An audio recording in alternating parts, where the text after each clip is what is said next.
할렐루야. 오늘 또 하나님의 은혜가 충만하시기를 소망합니다.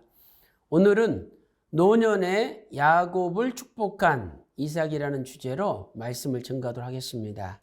오늘의 생명 양식은 히브리서 11장 20절입니다. 믿음으로 이삭은 장차 오는 일에 대하여 야곱과 에서에게 축복하였으며 이는 하나님의 말씀이니라. 아멘. 자, 이삭은 노년에 야곱을 축복했는데 어떻게 축복했습니까? 성경을 볼 때 첫째로 이삭은 야곱에게 부지 중에 축복을 하였습니다. 이 부지 중에라는 뜻은 자기가 알지 못하는 사이에, 한문으로 부지 중, 자기가 알지 못하는 가운데 축복했다는 뜻입니다. 자, 왜 부지 중에 축복한 것입니까? 첫째는 이삭은 나이가 많아 눈이 어두워서 잘 보이지 않았기 때문에 에서와 야곱을 정확하게 구별하지 못했던 거죠. 창세기 27장 1절 보면 이삭이 나이 많아 눈이 어두워 잘 보지 못하더니 이렇게 말씀하고 있습니다. 두 번째는 야곱이 에서로 변장하고 왔기 때문에 알지 못하고 축복을 하였습니다. 창세기 27장 23절 말씀 보니까 야곱의 손이 형 에서의 손과 같이 털이 있으므로 능히 분별치 못하고 축복하였더라. 이렇게 말씀하고 있습니다. 자, 그렇다면 능히 분별치 못하고는 무슨 뜻입니까? 자, 히브리어 나카르라는 단어죠. 이 나카르는 심사숙고하다, 철저하고 세밀하게 조사하다는 뜻이 능히 분별치에 해당되는 나카르입니다. 그러므로 이삭은 심사숙고하지 않고서 철저하고 세밀하게 조사하지 않고서 당연히 애서겠지 하고 축복을 한 것이죠. 이 못하고는 히브리어 절대 부정어인 로가 사용되고 있습니다. 휘선 박아브람 목사님께서는 잊어버렸던 만남 141페이지에서 이렇게 결론을 내리고 있습니다. 이삭이 아들의 정체를 알기 위해 세심하게 노력하지 않고 축복하였음을 알 수 있습니다.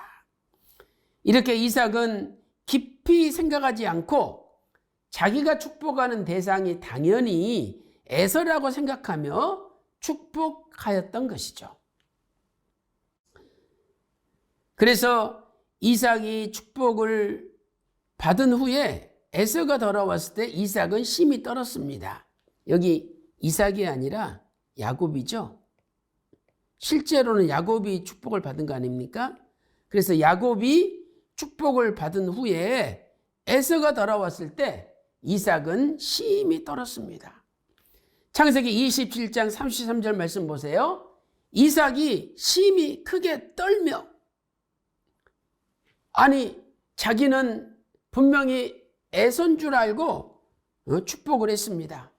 그런데 또 에서가 들어와서 축복을 해달라 그러니까 깜짝 놀랄 수밖에 없었던 거죠.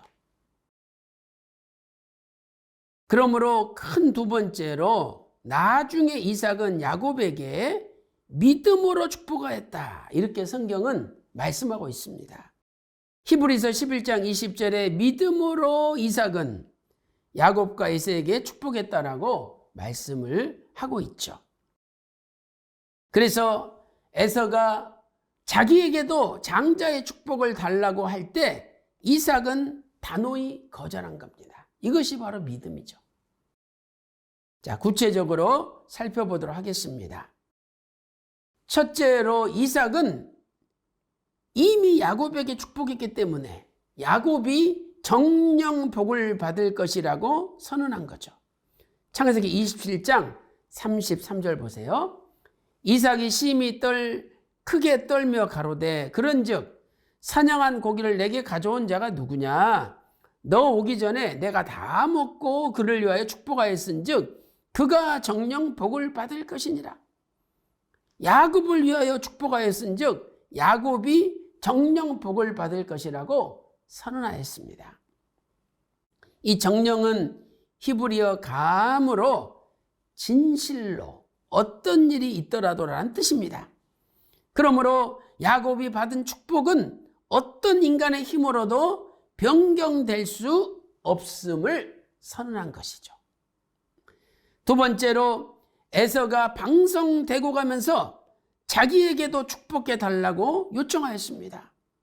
창세기 27장 34절 보세요.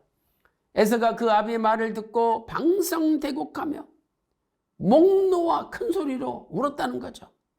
아비에게 이르되 내 아버지여 내게 축복하소서 내게도 그리하소서. 이게 무슨 뜻입니까? 야곱에게 축복했다면 나한테도 똑같이 축복해달라. 내게도 그리하소서. 이렇게 요청했습니다. 이때 웬만한 사람 같으면 큰아들한테도 에서한테도 똑같이 축복해 줬을 것입니다. 그러나 이삭은 깨달았습니다. 야곱이 장자의 축복을 받는 것이 하나님의 섭리였구나. 이것을 깨닫고 다시는 에서에게 축복할 수 없다는 것을 깨달았고 그대로 실천한 거죠. 그래서 오히려 야곱이 에서의 주가 될 것이라고 선포한 것입니다. 창세기 27장 37절 말씀 보세요.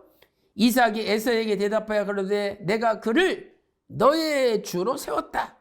야곱을 에서의 주로 세웠다. 그러므로 에서가 야곱을 섬겨야 된다라고 선포한 것입니다.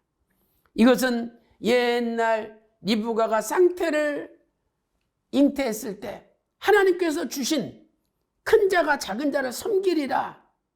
그 큰 자가 작은 자를 섬기리라. 이 말씀을 다시 떠올리면서 그대로 선포를 했던 것입니다. 네 번째로 에서가 또 울면서 자기에게도 축복해달라고 다시 요청했습니다. 창세기 27장 38절 보세요. 에서가 그 아비에게 이르되 내 아버지여 내 아버지여 아버지의 빌복이 이 하나뿐이리까. 내 아버지여 내게 축복하소서 내게도 그리하소서 하고 소리를 높여 울었습니다. 그러나 오히려 다시 한번 에서가 야곱을 섬길 것이라고 선언하였습니다. 창세기 27장 40절 말씀 보세요. 너는 에서는 칼을 믿고 생활하겠고 네 아우 야곱을 섬길 것이라. 이렇게 변함이 없는 하나님의 뜻을 선포한 것이죠. 이런 의미에서 휘선 박아보람 목사님께서는 잊어버렸던 만남 142페이지에서 결론을 내리고 있습니다. 야곱이 장자의 축복을 받은 것이 하나님의 뜻임을 깨닫는 순간 이삭의 에서를 향한 인간적인 사랑을 과감히 끊어버렸다는 거죠. 이것이 이삭의 결단입니다. 이것이 바로 하나님께서 인정하신 그의 믿음이었다라고 결론을 내리고 있습니다.